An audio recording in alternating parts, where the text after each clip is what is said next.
Recording studio Patna. Music by कुंदन।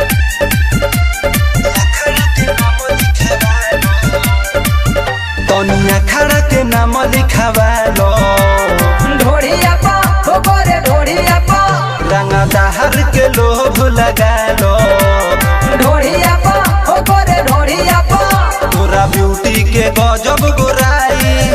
लगे अखड़ा में मार करवाई अरे सब के बोटी हो तू प्यार है अजूरिया पा तनिया खड़ा के नाम लिखावालो ढोड़िया पा हो गोरे ढोड़िया पा रंगा दहर के लोभ लगालो ढोड़िया पा हो गोरे ढोड़िया पा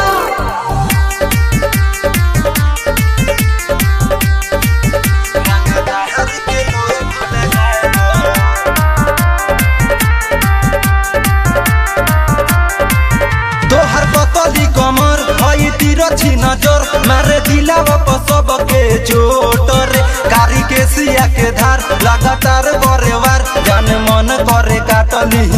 ओठ रे अरे करे जा सुन हो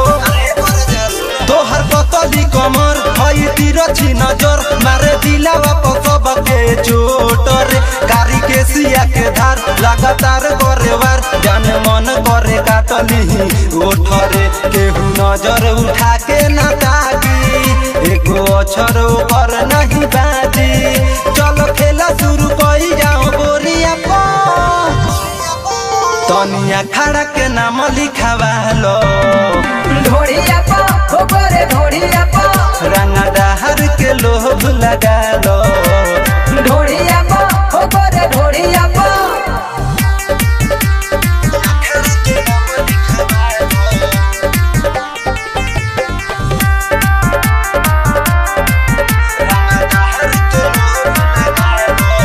हई जिला जवार सबे फैन हो हमार हई इहाँ के हम मशहूर रे एके आशिक बसे दहर देखी एके फेस कहे छोड़ी के जई है ना दूर रे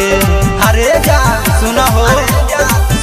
हई जिला जवार सबे फैन हो हमार हई इहाँ के हम मशहूर रे एके आशिक बसे दहर देखी एके फेस कहे छोड़ी के जई है ना दूर रे तनी रवि के दिल में बसा लो पवन के सीना से सटा लो तारा फिदा बनी 16 के उमिरिया पा तनिया खड़ा के नाम लिखावालो ढोड़िया पा हो गोरे ढोड़िया पा रंगा दहर के लोभ लगालो ढोड़िया पा हो गोरे ढोड़िया पा अरे नंबर 1 खड़ा है जान संभल के लुटा